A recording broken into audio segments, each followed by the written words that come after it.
주식이죠. 늘 주식입니다. 부동산이라는 게 장기 평균 수익률은 항상 플러스예요. 우리가 갖고 있는 돈은 한계가 되어 있기 때문에 선택해야 된다는 거예요. 일단 뭐 오늘 유튜브니까 편하게 할게요. 주식이 더 버블 아니었냐. 정말 위험천만한 모습이라고 생각하기 때문에 나의 전문은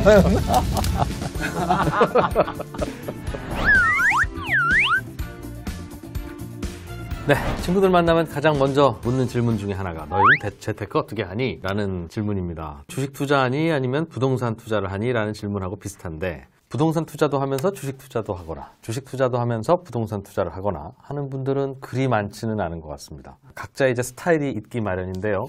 그래서 오늘은 주식을 사랑하는 남자 한 분하고 부동산을 사랑하는 남자 한 분하고 그렇게 두 분을 모셔서 주식이 좋은지 부동산이 좋은지 토론해 보도록 하겠습니다. 30년 전으로 거슬러 올라가서 엄마가 좋으냐 아빠가 좋으냐 라는 질문을 받는 것과 비슷한 느낌일 텐데 나오신 두 분 먼저 소개를 좀 해드리죠. 주식의 신입니다. 바람의 숲 김철광님 그리고 부동산을 사랑하는 남자 홍춘욱 박사님 두 분 모셨습니다. 어서 오십시오. 네, 안녕하세요. 반갑습니다. 홍 박사님이 부동산 지지자. 요즘은 좀 그렇습니다. 김철광님은 주식이죠. 항상 주식. 늘 주식입니다. 일단은 그럼 김철광님한테 먼저 여쭤보죠. 이제 재테크 시장에서는 제가 가장 좋아하는 말이 요도지대라는 말이 있어요. 남은 복숭아를 준 죄라는 뜻인데요. 똑같은 부동산이나 똑같은 주식으로 인해서 어떨 때는 큰 상을 받는데 어떨 때는 큰 벌을 받을 수 있다는 거죠. 서울 아파트 중에서 대표적인 게 개포동 같은 경우인데 우리들은 다 기억을 다 잊어버리고 있는 것 같은데 한 8년 전만 하더라도 개포동이 개도 포기한 동네라고 했거든요. 그런데 지금 개포동은 개도 포르쉐 타고 다니는 동네라 그래가지고 주식을 지금 아무도 관심을 갖고 있지 않고 강의를 하거나 책을 팔더라도 주식책은 안 팔리거든요. 6년 동안 부동산을 끊임없이 랠리를 걸어왔는데 이게 더 갈 거라는 거 지금 사람들이 투자를 하는데 이거는 정말 위험천만한 모습이라고 생각하기 때문에 꼭 지키고 있는 부동산을 하는지 걱정스럽다는 게 저의 생각입니다. 부동산이라는 게 레버리지를 일단 가지고 들어가기 때문에 10% 오르는데 예를 들어서 10억짜리를 5억 자기 자본에 5억 대출받아 샀다면 이게 한 1억 오르면 사실 우리는 5억 투자한 게 1억 오른 거니까 20%잖아요. 예, 그죠?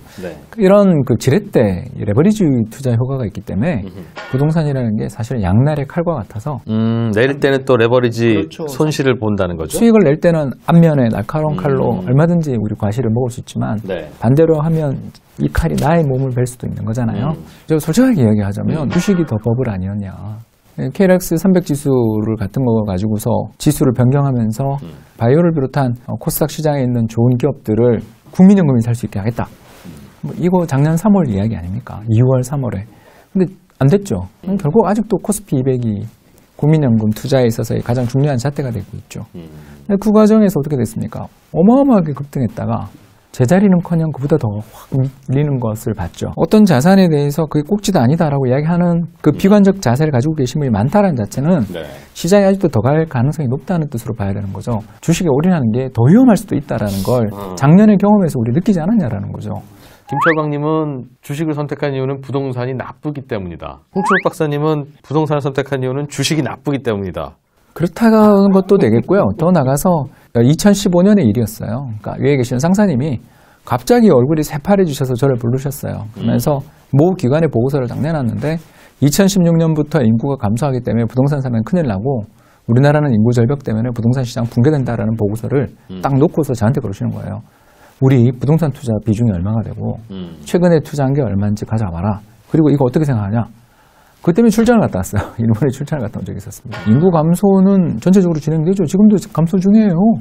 근데 왜 동경은 오를까요? 왜 오사카만 오를까요? 간단합니다. 사람들이 여기에 집중되고 여기에 일자리가 있기 때문에 재생이 이루어지고 있던 공급 과잉들이 해소가 됐기 때문에 오르는 거라고 이야기를 하면서 그 1980년대 내내 90년대 전반까지 시장에 너무 지나치게 부동산의 공급이 많았던 게 부동산 시장을 붕괴시킨 거고 여기에 금리가 인상된 게 치명타를 가했다. 근데 지금은 공급도 없고 더 나아가서 금리는 제로금리다. 이런 상황에서 부동산 시장에 돈이 들어온 건 당연한 일이다. 그런 이야기를 들으면서 이게 정말 내가 너무 편협했구나. 이걸 알게 됐고요. 두 번째는 부동산이 가지고 있는 장점이 유동성이 없다라는 거예요. 어마어마하게 비싼 세금을 내고 여기다 종부세도 있고 양도차익과세도 있고 오만 세금들이 붙기 때문에 굉장히 무거운 자산이에요. 팔 수 없다고. 그렇죠. 그렇기 때문에 부동산은 강제로 장기 투자를 하게 만들어요. 개미조차도 샀다 팔았다. 그렇죠. 그게 불가능합니다. 매일매일 차트가 움직이는 걸 보면 마음이 하루에도 12번씩 바뀌는 것보다 훨씬 더 개미들에게 장기적으로 가치 투자하기에 훨씬 더 적합한 자산이라는 겁니다. 어떤 자산이든 그러니까 사놓고 오를 때까지 기다려야 일정한 기간은 기다려 뜸을 그렇죠. 들여야 되는데 뜸을 들여야 되는데 그게 주식은 힘들죠. 주식은 뜸 들이기는 어렵다. 그러니까 그걸 할 수 있는 분들이 있는데 대부분의 사람들은 그게 어렵다라는 거죠. 저는. 그럴 거라면 강제적으로 뜸을 들일 수밖에 없는 부동산이 나을 것 같다. 공급이 희소한 자산, 희소한 지역을 사면 되는 거고 공급이 많은, 지나치게 많다 싶은 곳은 피하면 되거든요. 근데 그게 굉장히 직관적으로 볼 수가 있어요. 지금 우리 한번 서울 시내를 갔다가 예를 들어서 버스를 타고 돌아다닌다고 생각해 보십시오. 모델하우스 보신 적 있으세요, 최근에? 길거리에, 여기 당장 공뚝동 로타리 근처에 늘 모델하우스 서 있었던 그 빈땅들 보세요. 요즘은 모델하우스 모델하우스 없잖아요. 왜냐하면 지금 신축이 분양하는 데가 없으니까. 예, 신축이 줄어들고 있는 거예요. 점점 더. 그러니까 이런 식으로 신축의 공급이 줄어들며 예전에 있었던 구축들은 감가상각이 되잖아요. 40년, 50년이 지나면 사용가치가 0이 되잖아요. 2016, 17, 18, 19, 4년 연속 공급이 감소하고 있다는 거죠. 새로 분양을 하는 게 감소하고 그렇죠. 그게 이제 공공택지가 없으니까. 그리고 두 번째가 서울에서 신규 분양되는 새로 공급되는 아파트의 한 80% 정도가 재건축 재개발에서 나와요. 근데 그게 지금 당장 뉴타운만 해도 지정 해제된 게 얼마나 많고 종로 창신부터 시작해서 재건축 재개발 안 되고 있고 더군다나 올림픽 선수촌 아파트 같이 이런 어떻게 보면 지역을 대표하는 어마어마한 공급을 기대해 볼 수 있는 지역들이 이번에 안전진단에서 물론 이제 사는 곳이 안전해요라는 건 굉장히 좋은 뉴스가 돼야 되는데 문제는 30년 이상 훨씬 지난 아파트가 환경 여건 이런 거는 굉장히 안 좋은데 그냥 내구성만 있다고 해서 안전진단에서 아무튼 뭐 이렇게 좋은 등급을 받지 못했다라는 것은 향후 미래의 공급의 차질을 굉장히 예측해 하는 거죠. 야, 부동산 꼭지 않니? 라는 거에 대해서는 동의 안 하세요? 저는 그렇게 이야기할 수가 없다는 게 잠깐만요. 아까 왜 꼭지라고 하셨죠? 지금 무려 6년 동안 지금 계속 랠리를 보이고 있거든요. 무려 6년 동안 랠리라는데요? 무려 4년 동안 공급이 감소하잖아요. 홍철 박사님은 정커스에서 근무하셨던 분 아니십니까? 그러면은 모든 제약에 대해서는 밸류에이션을 해야 되지 않겠어요. 그런데 왜 부동산에 있어서만 그 밸류에이션을 이렇게 무시하는지는 모르겠습니다. 아, 이 아파트는 예를 들면 5억짜리냐? 그렇죠. 10억짜리냐? 예. 20억이냐? 이건 모든 거 다 프리미엄으로 다 해석을 해버리는데 강남에 있던 어떤 아파트가 뭐 서울에서도 32평이 3억부터 30억까지 10배 차이가 나지 않습니까? 10배 차이 나는 거에 대해서 간단하게 이거는 지역 프리미엄이라고 다 넘어가 버리더라고요. 밸류에이션 방법이 두 가지가 있잖아요. 첫 번째 방법은 미래에 이 회사가 벌어들일 돈을 가중평균하는 방법이고요. 그리고 이제 두 번째가 피어그룹 밸류에이션이라고 해서 도대체 이제 주변에 있는 경쟁 기업들이 몇 배인데 PER이 몇 배인데 이 회사가 몇 배니까 싸다, 비싸다 이렇게 하죠. 그런데 문제가 첫 번째는 주식도 불가능하다는 거예요. 미래에 벌어들일 돈들을 현재 가치화하는 과정에서 이자율이 개입되죠. 미래 이자율을 누가 합니까? 미래 벌어들일 이익에 대해서 이자율이나 다른 잣대를 가지고서 할인해 줘야 돼요. 네. 두 번째가 뭐냐면 미래에 벌어들일 이익을 갖다가 누가 그걸 정확하게 예상할 수 있냐고요. 그냥 최대한 합리적으로 예측하려고 노력할 뿐 정확하게는 안 돼요. 이 회사가 30만 원이면 이 회사는 그래도 약간 부족하다 그래도 25만 원 내야 되는 거 아니냐. 이게 각종 PER, 과거에 PER이 몇 배였는데 지금 몇 배는 받아야 된다라는 식의 밸류에이션이 다 상대가치 밸류에이션이란 말입니다. 33평짜리 아파트가 맞습니다. 반포가 25억이면 뭐 개포동이면 뭐 한 23억은 가야지. 가야 되지 않냐? 이렇게 반포가 30억에 거래되면 그럼 개포는 26억이네. 그렇죠. 뭐 이런 식으로 이런 가치평가? 일종의 감정평가 과정이 다 이런 거죠. 근데 그게 김철광님 보시기에는 저게 뭐 말이 되는 소리냐 이런 생각 든다는 거죠. 그렇죠. 그러니까 부동산도 똑같은 뭐 PIR라든지 이런 지표를 통해서 평가를 해야 되는 건데 그 우리나라 부동산은 그 스토리만 있지 밸류가 얘기를 잘 안 한다는 겁니다. 10년 전에 송도 같은 경우에는 그때 청약 경쟁이 10,000대1이었어요. 근데 10,000대1의 그 송도 아파트 분양받았던 분들은 최근 10년 동안 아파트 가격이 이렇게 올랐다는데 오르긴커녕 떨어진 게 워낙에 많이 있거든요. 그 아파트만 하더라도 너무나 이제 일반화를 시켜버려서 서울에 있는 모든 아파트가 최근 5년 사이에 똑같은 비율만 올라간 것도 아니고 그냥 이거를 밸류를 계산하지 않고 사면 올라간다라는 거는 굉장히 좀 위험한 생각이라는 생각이 또 들고 이 서울 아파트 중에서 몇 개 구가 지금 특히 많이 올라가고 있는데 그것도 희소성이라고 얘기했는데 희소성이라는 거는 토지도 살 수가 있다는 겁니다. 토지도 늘어날 수 있다는 건데 대부분 사람들은 이제 직주 건접이라고 하잖아요. 네. 직장과 주거지가 건접해야 되는 건데 직주 건접을 획기적으로 줄일 수 있는 방법은 교통망을 만들어줘버리면 되거든요. 교통망만 빨라진다면은 약간 먼 거리에서 있는 새 아파트에 들어가면 되는데 남양주라든지 이런 지역 엄청나게 아파트 짓고 있지만 그 아파트 가격이 안 오르는 이유는 교통 때문이다. 교통이 너무 막히니까 뒤집어 말하면 교통이 잘 뚫리는 시대가 오면 많이 오를 테니 강남매 직주 근접이라는 이유로 오르는 아파트들은 거품일 수 있다. 그렇죠. 그리고 지금 아파트들이 10년 전 송도 아파트처럼 되지 않으라는 법을 누가 장담하겠습니까? 그때 5,000대 100만 대 1의 경쟁률을 뚫고 샀던 그 아파트들의 그 소유자들은 지금까지도 그 분양가 회복 못한 경우도 있었고 혹시 본인이 샀다가 그런 경우가 혹시 좀 있으셔서 트라우마가 있어서 그런 건 아니에요? 제가는 그런 게 아니고 제 친구 중에서 송도 아파트 다섯 개 사람이 친한 친구였어요? 지금도 만나고 있죠. 그렇지. 친구 이야기는 네. 보다 자기 이야기다 우리 다 그렇게 생각하잖아요. 근데 홍 박사님 굉장히 좋은 지적해 주셨어요. 아파트는 왜 적정가치 평가를 못하냐? 아니, 할 수 있습니다. 할 수 있어요? 그럼요. 그럼 예를 들면 사당동에 있는 모 아파트가 네. 지금 33평이 예를 들면 14억에 거래됐다고 쳐요. 네. 근데 고평가요, 저평가인지 어떻게 알아요? 그렇죠. 이제 그걸 해결하는 방법이 바로 HAI라고 해서요. Home Affordability Index라고 하는데요. 즉 구입 여력 지수라고 합니다. 네, 이게 뭐냐면요. 간단합니다. 집을 구입할 때 있어서 고민해야 되는 게 세 가지예요. 자, 첫 번째가 소비, 소득. 그죠? 소득이 중요하면 두 번째 집값, 절대 집값. 근데 이것만 이야기하셨어요. 근데 하나가 빠졌다는 거예요. 이자율입니다.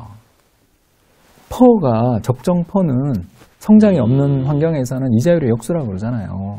그래서 이자율이 떨어지면 적정한 퍼도 밸류에이션상 올라갑니다. 이자율이 떨어지면 미래에 벌어들일 이익에 대해서 할인율이 이자율이니까. 근데 옛날에는 10%였는데 지금 1%잖아요. 물론 이제 그 이자율보다 훨씬 높습니다. 월세 이율은. 요새 전월세 전환율이라고 하는데 그냥 서울은 4%대, 경기도는 5%대 나오니까요. 근데 저는 그것만이다라고 이야기하고 싶은 건 아니고요. HAI 지수라는 건 간단합니다. 내가 집을 구입함으로써 내가 집을 구입할 때 드는 실부담을 측정해보자라는 거죠. 실질적인 부담. 그래서 소득이 증가하면 실질적 부담은 줄죠. 이자율이 내려가면 실질적인 부담은 줄죠. 그래서 더 비싼 집을 살 수 있는 여력이 생기는 거예요. 담보대출금리가 10%인 시대와 지금 10년 만기 적격 대출금리가 1.8%인 시대가 집의 밸류에이션이 어떻게 갔냐고요. 대체를 할 수 있는 은행 예금의 이율이 떨어지고 대출 이자율이 떨어지게 되면 레버리지를 통해서 가치 투자의 시각에서 부동산 투자가 합리화될 수 있는 면이 대단히 많습니다. 그 말씀은 월세가 200만 원 들어오는 아파트는 저 동네에 있는 저 아파트도 월세 200만 원이고 저 동네에 있는 저 아파트도 월세 200만 원이면 이 두 아파트는 가격이 같아야 된다는 그러겠죠. 설명인데 그런데 이제 여기에 하나가 더 빠져 있죠.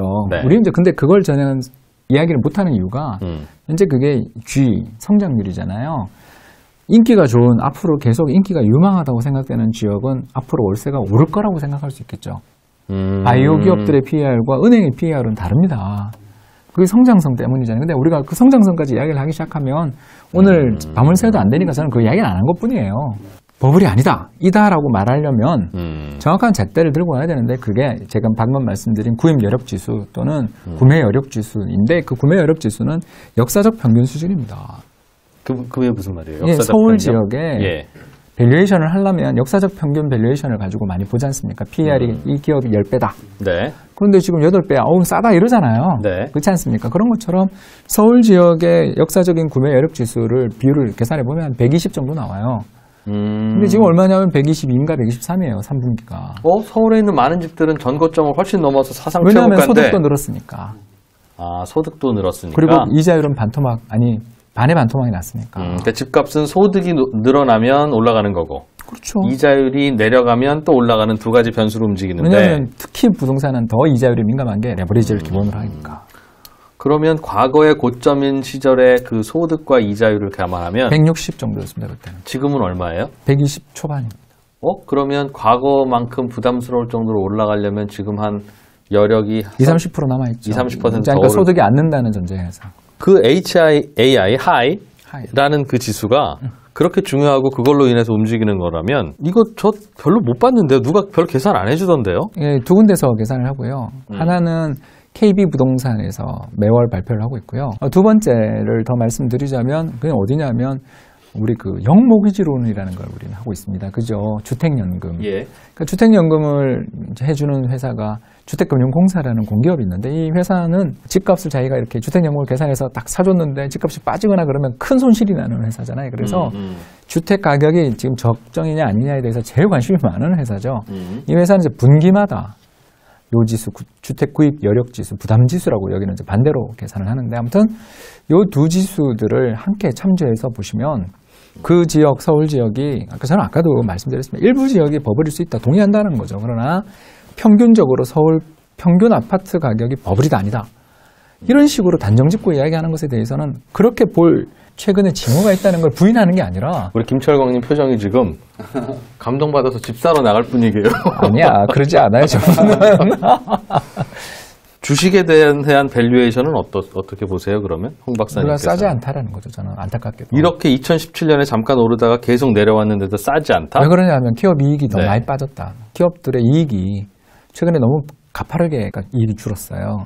금리가 그렇게 떨어지면 주가는 올라야 되거든요. 당연하잖아요. 그보다 더 가파르게 기업의 이익 전망이 흔들렸고 특히 얼마 전에 있었던 오늘 유튜브니까 편하게 할게요. 신라젠 사태에서 보는 것처럼 또는 코롱 사태에서 보는 것처럼 그거는 2017년의 정점, 18년의 정점에 비해서 이익이 거의 사실상 반토막 났다라는 거죠. 그렇다면 주가는 근데 그보다 안 빠졌잖아요. 20% 정도 조정을 받았지 않습니까? 주가 고점 대비. 네. 그러면 이제 왜 조정을 이거밖에 안 받았냐라고 물으시면 이자율이 훨씬 많이 떨어졌어요. 그리고 두 번째 2019년은 좀 부진했지만 2020년에는 회복될 여지들도 있어요라는 희망 때문에 주가가 2019년 8월을 바닥으로 해서 오르는 건 전 동의해요. 그거는 동의해서 저도 주식이 2020년에 더 좋아질 거라고 봅니다. 그러나 밸류에이션 매력을 갖고 이야기를 하기 시작하면 그렇게 아주 매력적인 시장이다라고 말하기는 어려운 면이 있고 더 나아가서 현금 흐름을 좌우하는 것은 결국 우리 주주들 입장에서는 배당인데 배당에 대해서 우리나라에 두 가지 문제가 있어요. 하나는 세금을 많이 때립니다. 좀 장기 보유하고 그러면 네. 저 배당에 대해서 배당 소득세에 대해서 좀 감면도 해주고 그런 게 필요한데 우리나라 배당이 최근에 상당히 많이 올라왔어요. 2%대예요. 근데 이게 대부분 삼성전자 효과예요. 대부분의 기업들이 배당을 예전보다 이익을 많이 내서 많이 주는 거면 좋겠는데 삼성전자라는 좀 특수한 기업의 주가가 많이 하락하고 근데 또 배당을 많이 주고 하니까 이게 사회 전체의 배당 성향이랄까 수익률이 왜곡된 면도 있거든요. 네, 증권금융과 3프로가 함께하는 여의도 썰전 2탄 주식 대 부동산, 부동산 대 주식 이야기 들어보고 있습니다. 주식이 오히려 더 고평가라는데요, 김철광님? 그때 홍 박사님도 잘 알다시피 우리나라 기업들은 대부분이 사이클을 타는 기업들입니다. 그래서 사이클 타는 기업들이 많이 있다 보니까 사이클을 타는 기업들은 고퍼에 사서 저퍼에 파는 게 맞거든요. 사이클을 타는 기업들은 사이클 저점이 돈을 못 벌 때거든요. 그러면 연간 이익이 10억밖에 안 나서 예. 기업 가치가 1조짜리 회사가 연간 10억밖에 안 날 때 사서 예. 허가 100배일 때 사서 연간 한 3천억 정도 이익 날 때 오히려 파는 것이다. 그렇죠. 쉽게 얘기하면 불황 때 사서 호황 때 팔으라는 얘기네요. 그렇죠. 네. 그러면은 지금 홍 박사님 말씀처럼 우리나라가 돈을 못 번다면서요. 그러면 지금 돈을 못 벌 때면 사이클 타는 기업들이 지금 다 돈을 못 벌고 있으니까 지금이 바로 불황이라는 거죠. 고평가 저평가가 불타나서 지금이 매수 포인트다. 그렇죠. 내년 같은 경우도 정권사에서 3천, 4천 얘기하는 아무도 없거든요. 전부 다 이제 우울하게 보고 있을 이때가 사이클 타는 업체들은 지금 저점인 거고 네. 나중에 진짜 돈을 많이 벌어갖고 퍼가 5점대, 6점대라고 하면은 근데 팔아야지 그때는. 세계에서 가장 오랜 부동산 데이터가 있는 게 네덜란드로 알고 있어요. 네.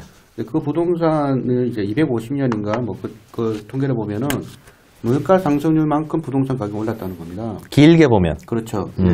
그런데 아까 홍 박사님 말씀처럼 물가 상승이 지금 낮아지고 있고 이자율이 낮아지는 건 물가 상승이 낮아지기 때문에 이자율이 낮아지고 있는 거 아닙니까? 설득력 있어 또. 그렇게 따지면은 이제 물가 상승률만큼 부동산 올라간다면은 너무 미래 가치를 땡겼었다는 겁니다 이미. 그리고 이자율이 맞지 않는 게 부동산 개별적 요소가 너무 강하기 때문에 네. 거제도라든지 뭐 몇몇 지방 도시 등에서 산업이 쇠퇴한 도시들은 이자율 내려도 상관없어요. 주가 빠지는 겁니다 그냥. 부동산 개별적 요소가 매우 강한데 이거를 일반화 시켜버리니까 서울도 그 30평이 3억 하는 아파트부터 30억 하는 아파트를 평균 내버리고 한 다음에 네. 이건 15억이니까 비싸지 않다라고 해버리면은 일부 지역에 있는 버블을 너무나 강화한다는 거죠. 그런데 정말 무서운 거는 이제 밀레니엄 세대인 우리 젊은 친구들이 사들하는 거예요, 그거를. 엄청난 빚을 내가지고. 네. 제가 매우 이제 걱정하는 거는 이런 젊은 밀레니엄 세대들이 이렇게 과도한 빚을 내서 샀다가 만약 20%만 빠져버리면 어떻게 하려고 이렇게 하는지 부동산 투자는 굉장히 좀 신중을 거듭해야 되는 거고 네. 그리고 40대 정도 돼서 경험이 쌓였을 때 사는 게 맞는 건데 요즘은 30대, 20대 너무 젊으신 분들이 그 부채에 대한 어떤 조심성이라든지 이런 거를 너무 그냥 과감하게 투자하다 보니까 내가 부동산 투자하는 친구들 만나면은 네. 돈이 없어요, 그 친구들이. 빚을 땡길 수 있는 만큼 다 땡겨서 집을 사다 보니까 쓸 수 있는 돈이 없는 겁니다. 그러니까 월급이 그 남편이 맞벌이 아니고 외벌이고 월급이 한 400에서 500만 원 버는데 네. 이자가 300만 원씩 나가시는 분이 흔히 있어요. 제 말은 싼 건 아는데 잠수함이 될 수도 있어요. 주식이든 부동산이든 무서운 게 뭐냐면 싼 건 알겠는데 아무도 열심히 안 사면 가격이 옆으로 기거나 더 빠지거나 해버리면서 잠수함처럼 되거든요. 물밑에서. 그러니까 저는 싸다, 주식이 매력 있다, 동의. 근데 오른다라는 말과 그게 동의가 될 수는 없다라는 거예요. 2011년부터 2016년까지 우리 다 봤잖아요. 맨날 1800에서 2000 사이 박스권만 6년, 7년을 하다가 17년 잠깐 용트림한 것 뿐이잖아요. 그래서 싸다고 해서 다 오르는 건 아니다. 싼 게 오르려면 촉매가 필요한데 촉매는 뭐가 있냐? 생각해보면 수급밖에 없잖아요. 그죠? 그래서 수급은 첫 번째 수요. 사자는 사람들, 금리에 반응을 하는 사람들이 있어야 되는데 그것도 중요하지만 집은 워낙 중요한 자산이니까 소득 전망이 계산돼야 되겠죠. 그죠? 네. 그래서 반도체 호황 때부터인 2016, 17년에 그렇게 많이 오른 거고 두 번째, 촉매라는 게 또 하나의 촉매가 바로 뭐냐면 공급이잖아요. 도대체 새 집은 지어지는 징후도 보이지 않고 이거 몇 년 지나면 수도권에 새 집이 시가 마르겠다. 신규 입주가 시가 마르겠다라는 생각이 딱 들면 그러면 지금이라도 좀 새 집 또는 지어진 지 뭐 5년, 10년 내에 집은 사야 되는 거 아니냐. 아니면 20년 뒤에 재건축이 이루어질지라도 이번에 재건축 안전진단에서 불합격을 맞았지만 그런 걸 사야 되는 거 아니냐라는 사람들이 생기면서 시장에서 어떻게 보면 가치 투자자들이라고 저는 생각하는데 요거 사서 내가 임대 나서 나오는 그 수입이 대출 이자를 커버하고도 남으니 이 정도라면 나는 사겠어. 라는 사람부터 시작이 됐겠죠. 2014, 15년의 바닥은, 네. 2014, 15년의 바닥은 거기가 만들었겠죠. 그래서 밸류 인베스터들이 거기서 만들었을 거예요. 그리고 지금 17, 18년부터는 모멘텀 투자자들이라는 거 저도 동의해요. 가격이 더 오를 거라고 생각하는 예상으로 주택을 사는 사람들이 점점 늘어나고 있어서 시장에 참여하는 기세들이 점점 격해지고 과열되면 이후에 버블이 생길 수 있다는 것도 동의하지만 지금이 버블이냐, 지금이 꼭지다.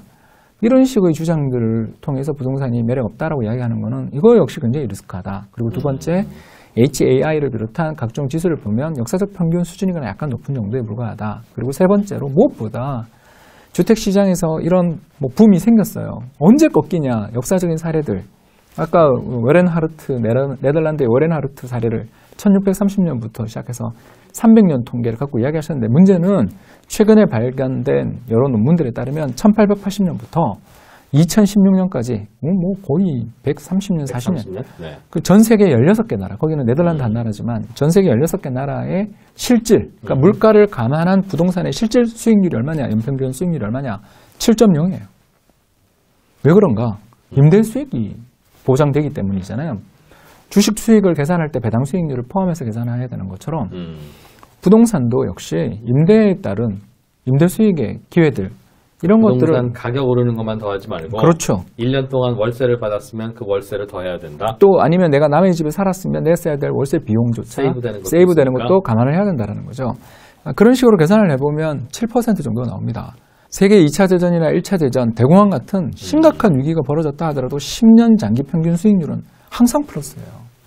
부동산이라는 주식은 안 그래요? 주식은 마이너스가 많이 나죠. 10년 투자했어도 마이너스 나는 경우들이 당장 대공황 때 투자했다고 생각해 보시면 그렇고 나잖아요. 사실 부동산의 실용성이라고 하는 건 말씀하신 대로 사면 자산 가치도 있지만 거기서 내가 거주할 수 있으니까 그렇죠. 내지는 월세를 받을 수 있으니까 물론 주식도 이제 남에게 내던 월세를 안 낸다라는 배당이 게 벌써 있으니까 기회 비용 그렇긴 한데 기회 수익 아니겠습니까? 그죠? 배당 별로 안 하는 주식들도 꽤 있고 하니 그런 면에서는 좀 부동산 투자가 낫지는 않습니까? 이렇게 하면 내가 예를 들어볼게요. 강남에 한 30억 하는 아파트가 있다고 가정해 보겠습니다. 네. 그 30억을 월세 거기 은행에 맡겨서 만약 배당주라든가 투자를 해서 만약 5%의 배당금을 받을 수 있다고 가정을 하면은 예. 30억에 5%면 연간 따지면 이게 얼마죠? 1억 5천. 그러면 1억 5천이면 우리나라 서울에 있는 특급 호텔에서 매일 살 수 있다는 거예요. 그 정도 돈이면은. 네. 그러니까 지금 모든 게 만약에 어떤 아파트에 산다는 거는 아파트 전세에 살거나 매매로 소유자로 살거나 똑같은 거주의 목적은 똑같지 않습니까? 내가 전세 살던 뭐에 살던 내가 앞집에 있는 분이 전세 사는지 내가 소유주로 살고 있는지에 대해서는 얘기하지만 않으면 모를 정도로 네. 사용 가치는 동일하다는 거죠. 그러면은 결국 그 아파트를 전세 살지 않고 소유자로 자가로 살고 있다는 거는 그 매매가와 전세가 그 차익만큼은 비용을 더 주고 있는 것이다. 비용을 더 주고 더만큼 이익이 날 거라 생각하기 때문에 소유주로 살고 있는 건데 그 그러니까 부동산 특히 아파트 같은 경우에는 아파트가 어떤 걸 생산을 할 수 있는 생산력이 있는 게 아니라 그냥 거주의 목적인데 거주의 목적이라면은 전세사나 매매사나 똑같은데 매매 산다는 건 오른다는 걸 생각하고 샀다는 전제로? 거죠. 예. 그래서 저는 한 채밖에 없지만 제가 두 채에서 안 갖고 있는 게 이 부동산을 통해서 어떤 그 사회적으로 부가가치를 증대하는 요소는 없다는 겁니다. 그래서 이제 물가 상승률만큼 상승하는 게 맞는 거고요. 그리고 금리 같은 경우가 부동산 전다 통한다면은 왜 서울에 있는 아파트 가격이 10배가 차이가 나는지 이거는 결국 지역적인 프리미엄으로 밖에 해석할 수밖에 없는데 우리가 주식을 투자할 때도 프리미엄 얘기하는 주식은 거의 다 버블인 주식들이거든요. 밸류에이션이 안 나오니까 이제 프리미엄을 이제 갖다 붙이는 거지. 밸류에이션 나오면 프리미엄을 뭐 붙일 수가 없는 거죠. 그리고 주식 중에서도 돈을 버는 기업이 분명히 있거든요. 그런 기업에 투자를 해서 앞으로 3, 4년 정도 들고 가면은 그러니까 퍼가 5점대라면은 그 20% 이자율과 동일한 건데 그렇게 따지면 부동산이 지금 8% 나오는 부동산이 거의 없잖아요. 그럼 우리는 선택해야 된다는 거예요. 우리가 갖고 있는 돈은 한계가 되어 있기 때문에 한계에 있는 이 돈을 가지고 네. 어떤 제야 투자해야지 가장 높은 수익률을 얻을 수 있는지를 봐야 되는데 오늘 제가 이 말씀 들으면 이쪽 말이 맞는 것 같고 이 말씀 들으면 이쪽 말이 맞는 것 같은데 LTV 한 70%까지도 해주고 심지어는 전세로 살 수 있잖아요. 주식도 똑같이 대출을 땡겨서 하면은 큰 수익이 날 수 있는데 그렇게 못한다는 겁니다. 전 세계 넘버원과 붙어야 되는 무제한급 체급 경기예요. 저한테 그 주식을 판 사람이 오랜 버핏일 수 있다는 거예요. 주식 투자는 50대 여성이 하는 게 유리하다. 3년 후에 저희 아내가 50대 여성이다.